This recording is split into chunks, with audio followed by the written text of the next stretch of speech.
I was ready to take Yeah. control of my career because I had been working these assistant jobs and it was just not satisfying or fulfilling. Like I was getting no creative decision power and no one was trusting me with anything besides running errands. And I knew that I was destined for so much more than that. And I was like, do I want to work another 5 years making no money, or do I want to just try to go out on my own and do my own thing?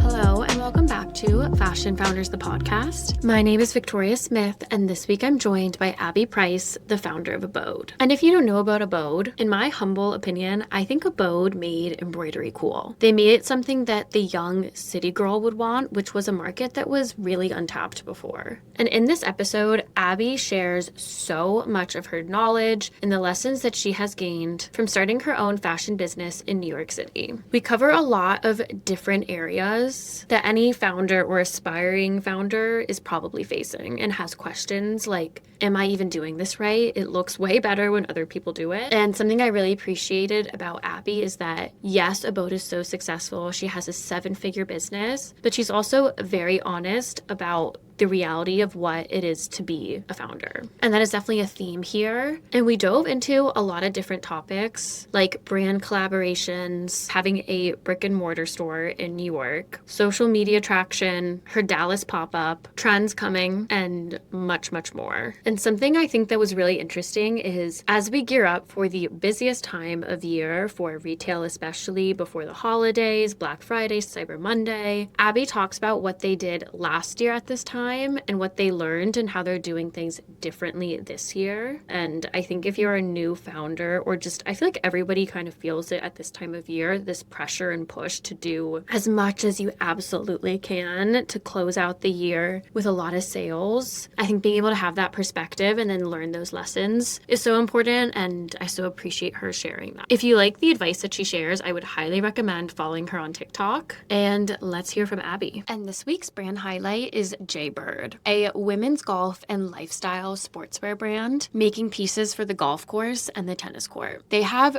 beautiful, timeless, high quality pieces, and they are designing with the mindset of buy nice, buy once. And they create these capsule collections, but also have such fun patterns that you can mix and match with. And their pieces are made with performance fabrics and UPF of 50 plus sun protection. And as someone who sunburns so easily, I love a fabric that's also going to help me out there. As someone who also plays tennis, I love when a piece has the performance aspect as well as the design element. Like these pieces are really pretty. I love the polka dot one and how the girl in this photo styled it with a cropped trench coat. So you can go from playing tennis or on the golf course to going about your day, running errands, whatever it is, but still feel cute, comfortable, elevated. I'm also currently making my gift guide and shopping for people in my life. And something I love to do is pick an activity or a hobby I know that somebody loves and then buy them something in that realm that is maybe a nicer version of something they already have, but maybe wouldn't justify buying it for themselves, but is on their wish list. For example, my sister plays tennis and has clothes that she wears to play tennis, but I think if I got her a top from Jayebird, like the polka dot one or the gingham one, she would so love it and wear it. And then I think with this approach to gifting, people really feel like you thought about them and understand what they're actually interested in. So just something I use when I'm buying gifts that might be helpful. And I do have a discount code for podcast listeners. You can get 15% off your order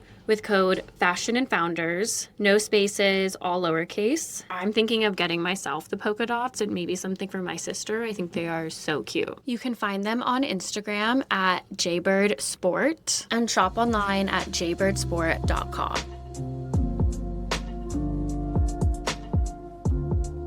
Well, hi, Abby. Hi. I'm so excited that we get to do this. I was in your Same. store recently too. Oh my God. So if we can start with a bit of your introduction, background, so people can get to know you. Yeah, so I'm Abby. I'm the founder of Abbode. We started about 4 years ago as a very different business. But before then, I went to Ohio State. I interned in the city. I feel like I did kind of like classic, I'm going to move to New York. I'm going to do something. I did PR. I worked at Condé Nast, kind of a variety of just random fashion adjacent jobs because I knew I just wanted to move to New York, be in fashion, and be here. I'm from outside Boston originally, and I've been in New York now for like 7 years, I think. So it's crazy. I love hearing that background because I didn't know about the Condé Nast part of your Yes, journey. yes, that was crazy. I worked on the 20th floor, which is like the returns closet for all the different publications, and I kind of was like, "This will be my foot in the door, and maybe I'll be an editor," and that lasted like 3 months, and it was horrible. But I do think, everything happens for a reason, and leaving that job and then getting my next job, that second job in PR kind of, like, taught me everything I needed to know to, like, start the first version of Mm. Abode. And so what was that first version and what made you want to start? Yeah, so almost everyone in my family is an entrepreneur, even on both sides, like mom's side, dad's side, aunts and uncles, cousins. So it really is just always for me was like a when sort of thing, not really like an if. I always knew I wanted to start my own business, but I didn't really know what it would be. And then I was getting my master's at Parsons in fashion studies leading up to COVID and during COVID. And while that was happening, I ended up making some of these dry floral arrangements. I learned about that from the PR job I had had. And I just were like, these are cute. Maybe I could sell these because I had left that job and was in school. And I was like, I have all this free time. So I made some of these arrangements, posted them on Facebook. I was like, these could be a cool thing. Maybe people would want to buy them. And then I did that for a bit and it kind of took off. I like made an Instagram. I started selling them.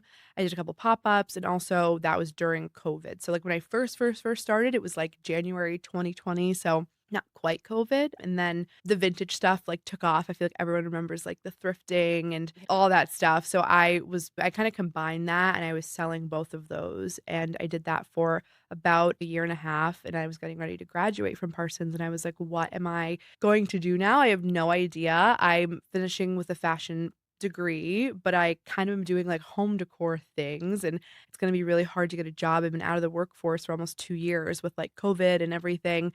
And I did a couple pop-ups that had gone well and I was like, I feel like this would just be a good store. And I saw a couple other young women open brick and mortar stores in the city and I went to one and I was just like and met the girl and was just like, if she can do this, I can do it. And I just like came up with a business plan, found a space, like it all just happened in like about 1 to 2 months. And I think that was the early days of my manifesting things into existence, which is a huge part of how I am now and how I have grown my business. I think it's so important to hear that the way you started the business is not where it is now and just to Yes. like Exactly. Yeah. just start putting it Yes. out there, learn, Totally, pivot. totally. That's, like, the biggest lesson I think I can give people is I had no idea. I mean, from the beginning, when I originally started the dry floral, I called it Abigail Home because I was like, "I'm not gonna limit myself just to floral," and while I ended up changing the name to Abode when I opened my store, it was kinda the same sentiment of, like, I'm never gonna limit myself, and I really don't know where this is gonna go. I'm just gonna, like, always keep all my options open.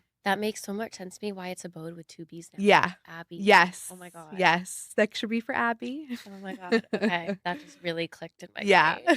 brain. I knew when I was renaming it, I wanted to have if anyone's, thinking of naming their business, I name is really important. I know a lot of girls who have small businesses, side hustle style businesses, and you can tell from the name that it's a side hustle, and I think Mhm. a strong name is really important. So when I was thinking of Abode, I was like, I want, like, one word. I don't want it to be my name necessarily, but, like, a nod to, like, something about me, and I want it to be a word that doesn't already exist because then it's so much easier to get trademarks and usernames and things like that. So it's kinda like my thought Yeah. process behind it. Do you feel like when you started this, it was a side hustle and became a Yeah, business? definitely, definitely. When I first started, I was just kinda doing it while in grad school just to, Yeah. like, occupy my time, and then when I opened the store, it was my full-time thing off the bat, but I didn't think it was gonna be the end all be all because it wasn't really scalable, like, vintage and stuff is not scalable. I didn't know what it would turn into, but I knew that it wasn't gonna be just that forever. What was the transition into, "Oh, this is, like, my hobby," to,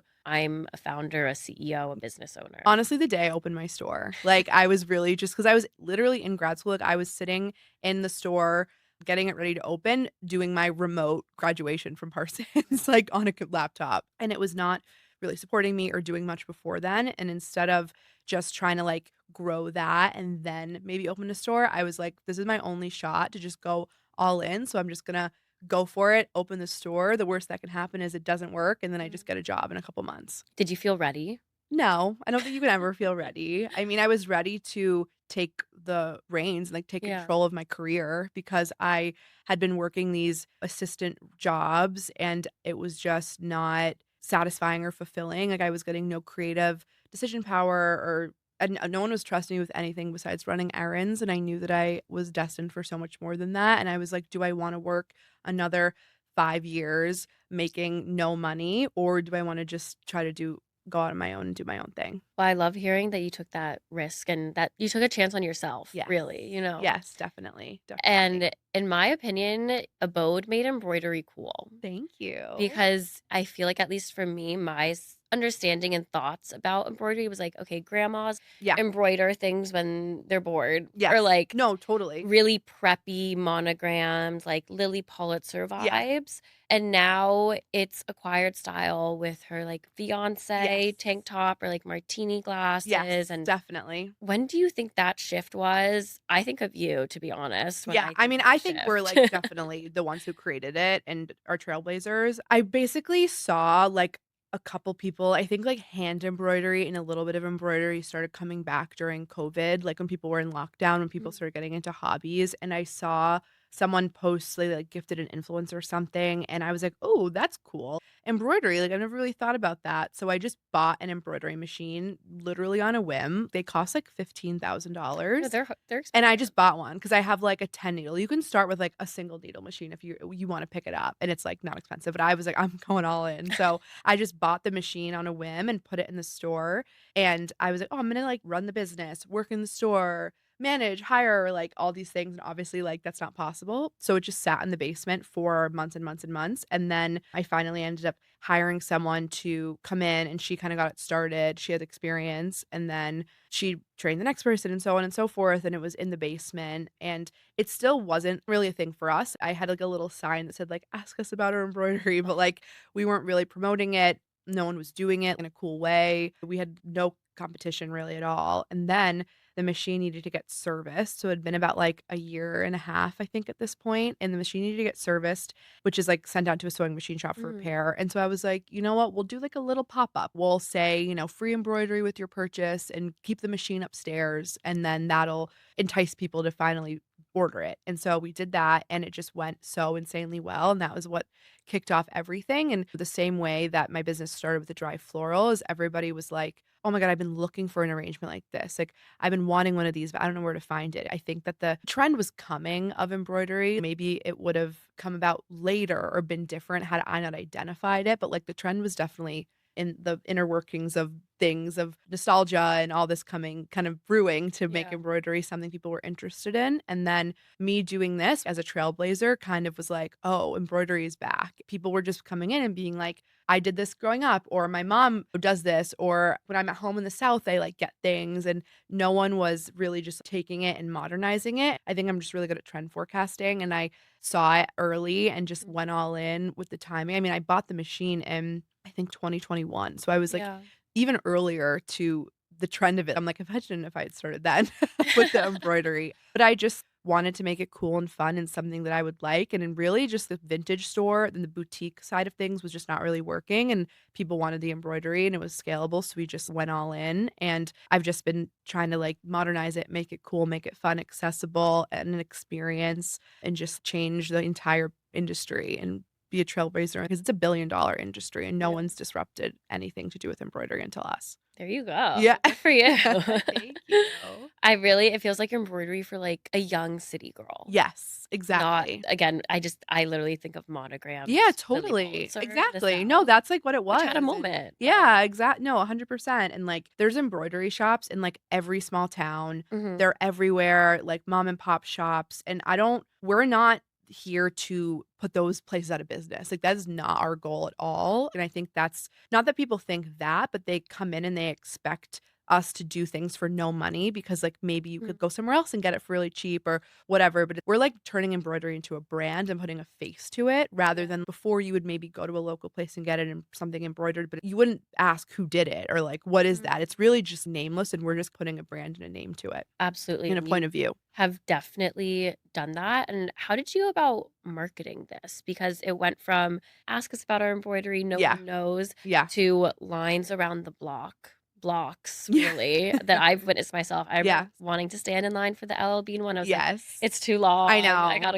I go." know that one was a lot. That one was a lot, but it was awesome. Honestly, social media has been everything. TikTok, my TikTok, that's basically how we did marketing for everything up until the last probably 4 or 5 months where now we've been investing in Meta ads, but Mm. really just like social media influencer and me posting on social media has been the driver of everything for us. Yeah.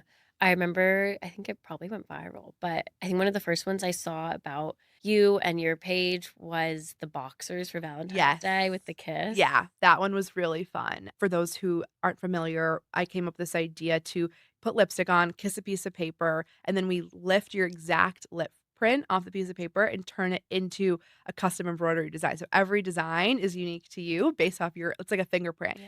And I came up with that randomly like 2 years ago, the week before about like January 28th, and we were like, "Oh my god, this is such a good idea. We have to like figure out how to do that scale." And we were like ordering boxers on Amazon, and it was, like, such a nightmare. You just make everything happen, and I think it's just, like, continuing to innovate on what people don't expect from embroidery. We're Yeah. launching I've, like, posted them a little bit, but we're launching paisley, like, bandana print embroidery letters and designs, so it's just, like it looks like a bandana, but it's fully embroidered. So I'm constantly trying to come up with cool and unique Yeah. ideas that other people aren't doing with embroidery. Definitely. I'm so excited. You launched Thanks. something there out west Yes, we're today. doing a pop-up in Dallas, so I literally posted today all about it. It's our first ever pop-up, like, we've been brought out to places, like, this Mhm. summer we were in Europe, and we've been to California, South Carolina, like, all over the country, and I guess now the world, for doing our embroidery, but this is our first, like, actual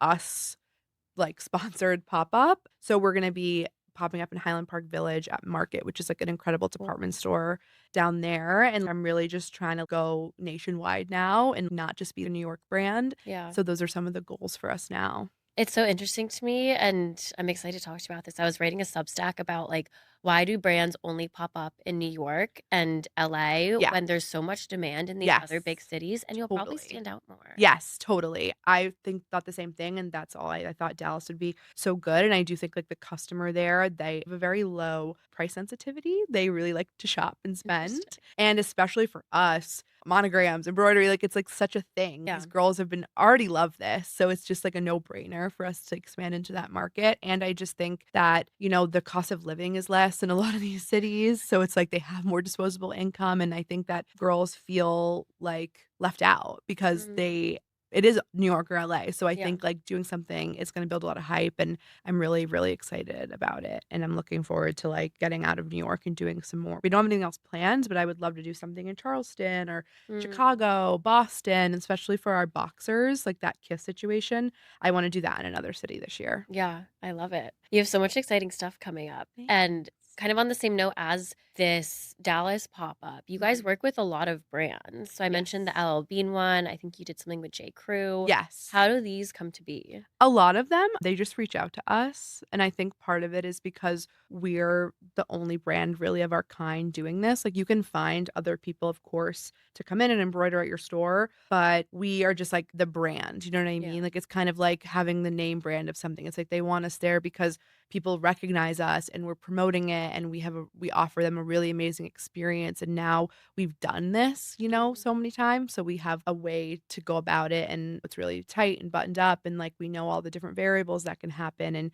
with J. Crew, it was at their Soho store that just reopened in the holidays, so it's like you can only imagine what kind of crazy demand and stuff, so it's like we have just really kind of come up with, like, a system to be able to do it yeah. well, and people also like, we bundle in, like, posting for them and stuff like that, and I think that's also really attractive. Well, having those big brands reach out to you is really big. So congrats on that. Thanks. Yeah, it's been, like, insane, like, all of our biggest things the only one that of, like, the really notable ones where they haven't reached out is the Charlotte Tilbury one, Mm, where, like, we did the Valentine's Day boxers the first year, and then the second year, I was like, "This is just primed for a beauty collaboration." Like, obviously, we need someone to sponsor the lipstick, and Charlotte Tilbury was, like, the brand that I wanted, and I ended up meeting someone at a party who went to Ohio State, and we had mutual friends, from college, and I was like pitched her on the spot. I was like, I need you guys to do this. Like, it's a no-brainer. And they just were down and did it. And then they ended up reaching back out to us and having us come out to London to Selfridges to do a pop-up with them this summer, which was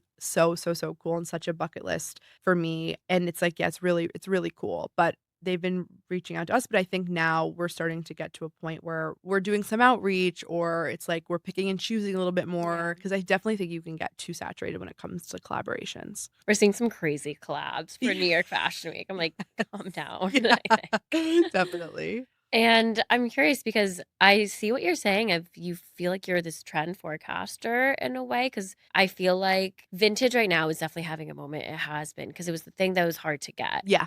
I think that's going to fall as Yeah. brands start to copy what are vintage designs and just dupe them. So next it's having one of one things, custom, one of a kind, embroidered. Yes. Is there anything you see maybe coming after that? It's a good question. Or I maybe mean, any trends you're like, ooh, that's coming and I'm ready. yeah. I mean, I feel like it's already here, but like a lot of like the bandana stuff that I mentioned, like the Western stuff is like so back. And I think it's funny how our pop-up is like timed to be like, yeah, it's in Dallas, but it's like everyone's doing horse themed, Western themed, and like I'm a horse girl, so I'm obsessed with it. Like I grew up riding horses. And so anytime I can like incorporate that into the business, it's the best thing ever. But I think I've been noticing when I try to focus on trends, it's more like themes, colors. I feel like colors are so strong as a trend too, where it's like I don't know exactly which colors are going to be exactly trending for the spring, but I'm noticing that like for us, it's like I just go all in on a color, whether it's new products, our threads, packaging. And it's like I feel like people really identify with also finding that across. I feel like you can just like go all in on that. And when I think back like 5-10 years ago, colors don't really stick out to me, but then like butter yellow and brown. You know what I mean? Like everyone went crazy for that. So I feel like maybe because there's just so much going on, you can at least cycle micro trends through the lens of color, where it's like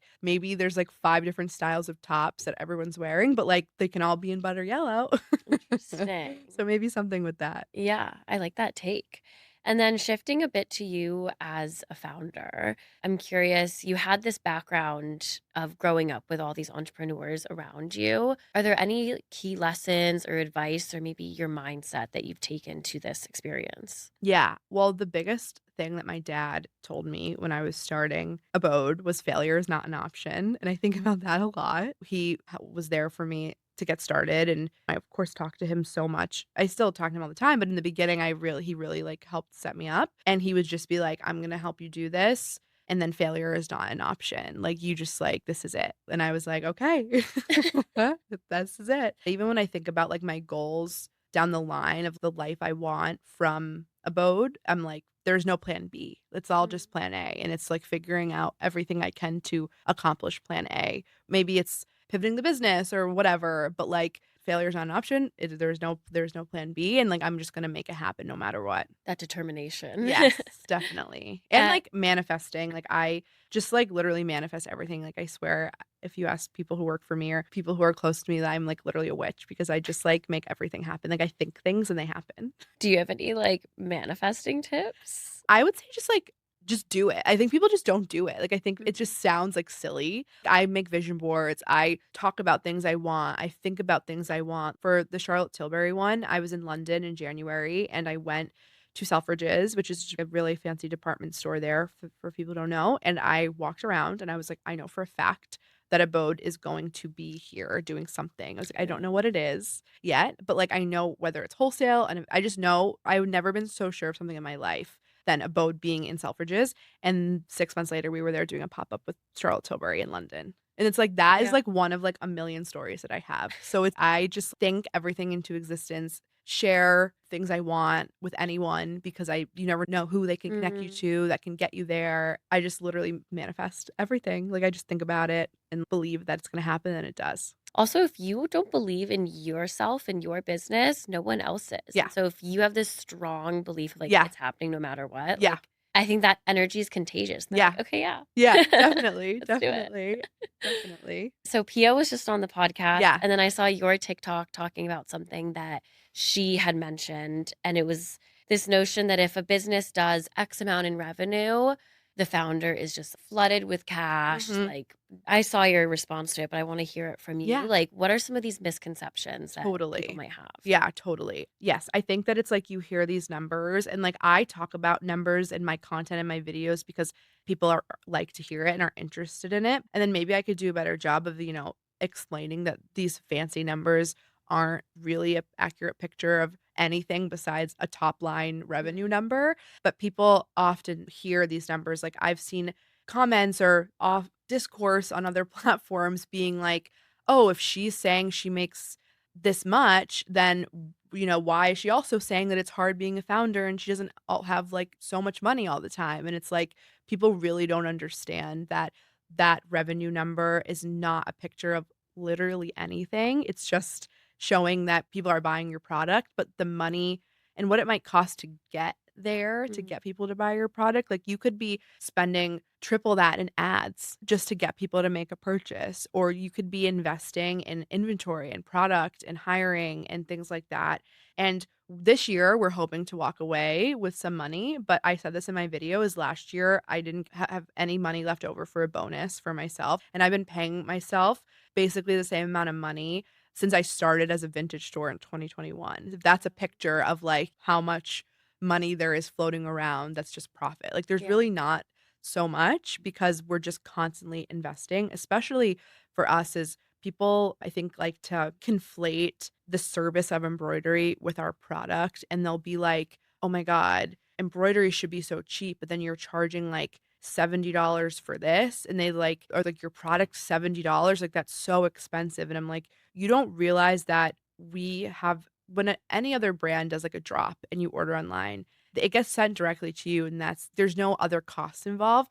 But for us, every single sale we make, we also are paying to customize the product domestically. So there's also an additional cost that comes out of it that no other brand Mhm. typically ever. Like usually it's like maybe there's customization, but it's added on top of the price. But we're including that in our price.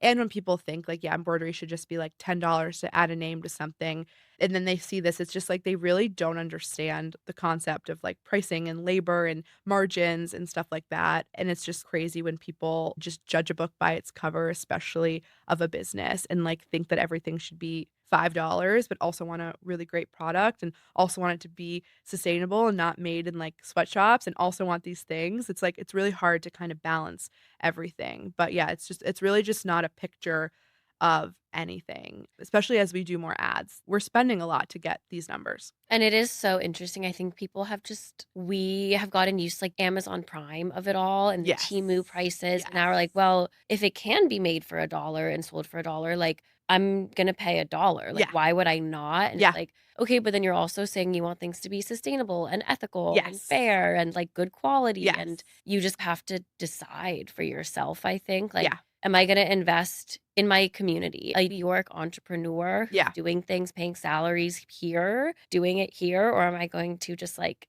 not Yeah. basically and buy it Totally. on Temu? Yes. So Exactly. it's like a mindset Yeah. rewire. I think Yeah. everyone kind of has to get used to. Yeah, definitely. Especially when like for us, people don't even consider that we have so many more costs that go into it. Like our entire business is based on customization. It's like the fact that we're only charging what we charge Mhm. is crazy. Like we've put so much work and time into our supply chain and into our logistics and operations to make sure we could sell. And I don't want to say it's affordable because it's not for everyone, but it's like attainable, where it's like most people could save up for the holiday gift or something because the majority of our products are under $100. And I think most people with the right savings could get it. And I always want to make sure we're in that realm. Like I don't Yeah. want to have an unattainable, like super luxury product. Yeah, because I guess in a way it's almost all one of one. I mean, I'm Yeah, it sure is. people could get like the same thing eventually, Yeah. maybe, but like Yeah. It's all that's tough for business to monogram. guess. Yes, exactly. My gosh, how many, like, thread colors you must have Yeah, and, like, making sure you have totally. enough, good god. Yeah. Yeah, it's been crazy. But I appreciate, I think, the transparency because I'm sure for maybe inexperienced entrepreneurs or early stage founders, if it's like, gosh, I'm paying myself the same amount after 5 years. Is everyone else doing better Yeah. than me? Like, there's not a lot of transparency about salary and money, just I think in general in our society. Yeah. And so, especially, I feel like I always see you guys having a new launch or a pop-up or an influencer's posting. And I totally understand why someone might be like, okay, she's killing it. She's doing Yeah. amazing. I think you are killing it. You have a great brand. Thank But I mean, you're choosing to put the Yes. money back into the Yeah, business then, and like I think it'll, like vacation. yeah, and I think that it'll pay off, Yeah. I know that it'll pay off someday. I think that this is hopefully the first year that we'll see real traction. It's like each year you keep thinking that that's the year, but I'm confident this is the year. Like, I really think this is the year. Like, we have a 3PL now, and we're doing Meta ads, and the combination of those 2 things really is, like, the key to us to keep just growing and growing like crazy. Yeah. What's a 3PL?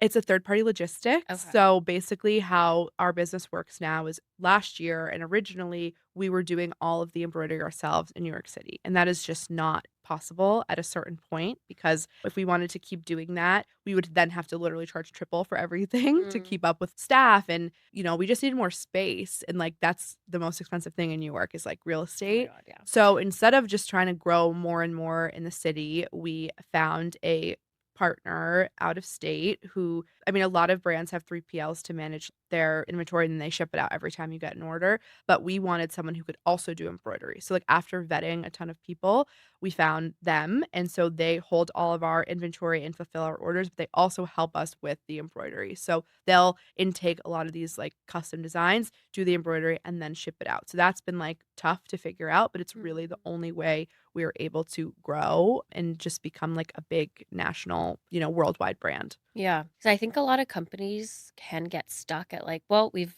grown as much as we Yeah. can. This is it. How did you know that like you should be taking this next step? I think we didn't do it for the holidays last year, and it was just crazy, and we ended up I think it was maybe, like, 30 to 50 people's orders we didn't get done in time, and that's just not acceptable when it comes to the holidays, so we did refunds and discounts, and we we ended up printing out, like, a card that said, like, "Something special's on the way," and shipping that to everyone whose orders were late so they could still have something, like, physically to hand to their loved Yeah. one. And we had forecasted and done to the best of our abilities what we thought we could handle, because the year before that, we did the entire holidays with just 3 embroidery machines in the back of the store. So we went from 3 machines in the back of the store to our studio, which was we have 5 machines there in addition to, like, 5 other ones. We thought that would be enough, and it still wasn't enough, and we were just like, "Obviously, we can't handle the demand that we have, and we're Mm. sacrificing people's holiday gifts," which we never wanna do. So we then were like, "We gotta take the next step," and it was really scary because we have, like, minimum spends to commit to them. So if we didn't get enough orders, then we would just have to pay them all this money, but luckily, it's been a really great game changer for us. Yeah. I think that is something, again, like on the consumer side, like it's hard to forecast how much we're going to sell, how Yeah. much we need. And I remember there's that whole like discourse for like Chelsea Park and the Yeah. park sweatshirts and like selling Totally. out. And people are Totally. like, why are you like having this like Yeah. demand culture? And Yeah. it's like, we were a really small business and we Yeah. blew up. And these were ordered like 9 months Yeah. ago. Totally. Because I think if you haven't ever worked on the back end, Yeah, people you don't have really no idea how much understand. time goes into Yeah, it. and that's, like, what's honestly good for us is, like, we can constantly change our designs that go on Mhm. top of our products, so while we came out with our crock pouches and they sold out pretty quickly, like, yes, I wish we'd ordered more, but we didn't know, but, like, we can kind of, like, keep, like, our waffle pouches, we ordered, I think, like, 20,000 of them to get us through the next couple of months,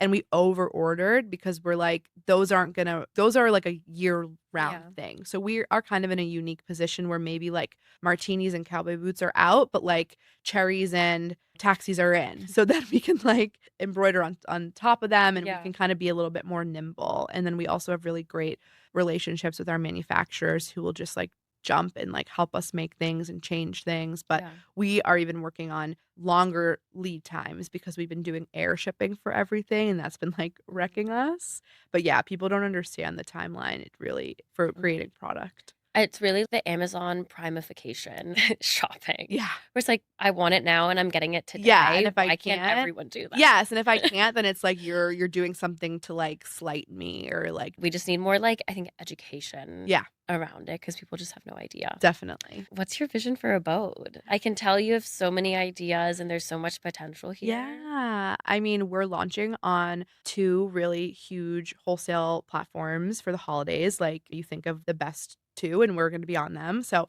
I'm really, really excited about that, like that. And that is gonna be such a difference for us because our whole business has been custom made to order one of one, and we're pre-making our designs. So it's like the makeup with the lipstick rather than like your initials with a lipstick. So I'm really looking forward to testing that out because I think that's kind of like the key to unlocking wholesale is just a huge, huge, huge market. So if we can really break into wholesale, I think that'll be amazing. I really want to be all over the world. Like we don't even do international shipping yet. We're working on that. So be everywhere. I'd love to have stores in other countries, especially like Europe, Australia. I'm really looking forward to expanding there. More of our own products. It took us 2 years to switch over from wholesale to manufacturing everything, and we're finally there, and we have really cool and unique products in the pipeline, and even talks with some of our manufacturing partners to set up like because when you're on Etsy and there's like something crazy, then they can do it custom for you, but it just takes a little longer. It's because they're making it in Asia and then like shipping it to you directly. Because how it works now for us is you get the product and we can only customize it locally.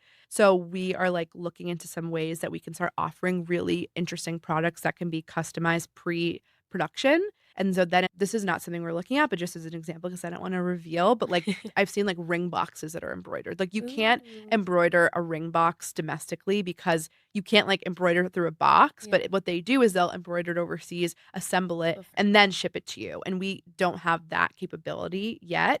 So we've been talking with some of our manufacturing partners to almost have like mini satellite abode factories that can do things so we can keep just innovating and offering new things. Like I just want to keep making really cool products that are customizable that no one's ever seen before and just like figuring out more ways to do that and just really going international. Maybe more stores. That one like I think will come with time, but it's just so expensive to set them up, but I'm really looking forward to Dallas as our first foray into like getting out of the city. Yeah. Wow. I know you said you're not doing the ring box, but with all these influencers engaged at this Yes. point, if they got a custom ring box too, Yeah. I'm like, Yeah. game over at I everyone know. else. That I'm sure will be, like, in the pipeline for sure, like, more bridal themed things, but Yeah. we just have, like, 3 specifically that I just didn't wanna mention. So No, you're good. You're good. that one will probably be someday though, for sure. Yeah, so smart. Oh my gosh, I feel like you have such an abundance of knowledge. I like want to talk to Thanks. you all day Thank about starting you. a business. Yeah. But I have a few speed round questions Yes, for you. definitely. Do you have a fashion hot take? Just because something's expensive doesn't mean it's chic and cool and on trend. Money can't buy style. Nope.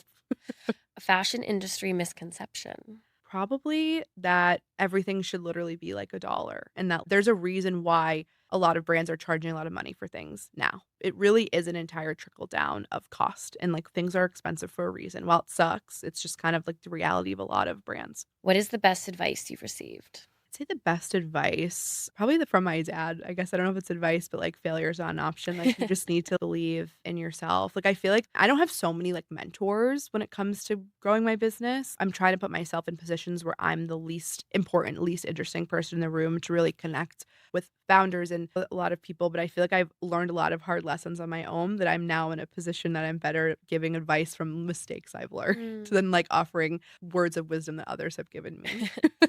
What is a resource recommendation you might have? Like a book, podcast, newsletter that gave you value? Yeah, a book. My dad recommended this to me actually. It's called The E-Myth. And when I was reading it, it was like from Euphoria when it was like, is this play about us? Like I actually was like looking around being like, is someone like watching my life? Like this is so insanely relatable and accurate to where I was. And I was like, okay, well, if I'm feeling like this way, that's obviously the point of the book. And it's basically just, it's a really important, I think, for every entrepreneur to read, especially in the early days. And it was just like telling me exactly the position I was in, where it's kind of like when you get to a certain point, you need to work on the business, not in the business. So I guess that's the best advice maybe that I've Yeah. ever heard from this book. And yeah, it's called The E-Myth. And it's just, I think every entrepreneur will fall on this journey of you trying to do everything. Maybe you have your first hire, you rely on them for everything. And it's really just puts things into perspective. And if you are feeling stuck or feeling like, how do I really take this to the next level and branch out of this just being like me and one other person and make it a real business, is I would highly recommend that book. And I'll do like audiobooks too instead of like a Mm. podcast when I'm walking around because I love reading, but I don't like reading nonfiction. Reading is like an escape to me. So I'll just get the audiobooks and I'll listen to them when I'm like walking around the city or on the subway, things like that. Then it's like a podcast Yeah, at that exactly. point. Exactly. Are there any upcoming announcements? I know we talked about your Yeah, I would say our Dallas pop-up and then our wholesale launches. I'm really, really excited about those. Those are gonna be coming for holidays, so, like, end of October and, like, early November. So those are Ooh, gonna be really, really crazy. exciting. Yeah. And where can everyone find you? Our Instagram is Abbode. That was a huge thing that I got Abbode. We were Shop Abbode for a bajillion years, and everybody thought we were called Shop Abbode, and it was a little piece of my heart would shrivel up and break off every time people would refer to us as Shop Abbode.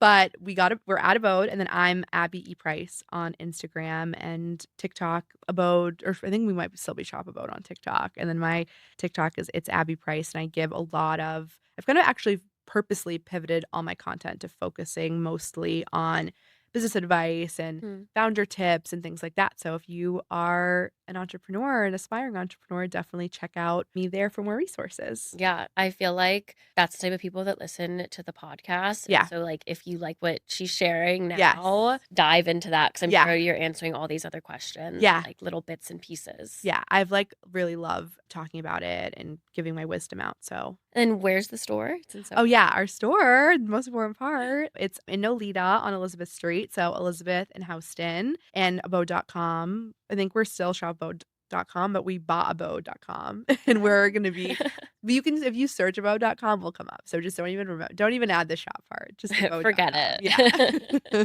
Well, congrats on everything, Thank especially you. the bridal stuff. Oh my Thanks. gosh, I'm seeing it everywhere. I know. I'm really excited. I'm like in the realm of that world for me. So I can't wait for all the abode Are you bridal things. engaged? No, soon. Okay. So once that happens, it's gonna be probably really Everything will be abode. custom. Yes. It'll be really fun. So much fun. Well, thank you so much for coming Of on. course. Thanks for having me.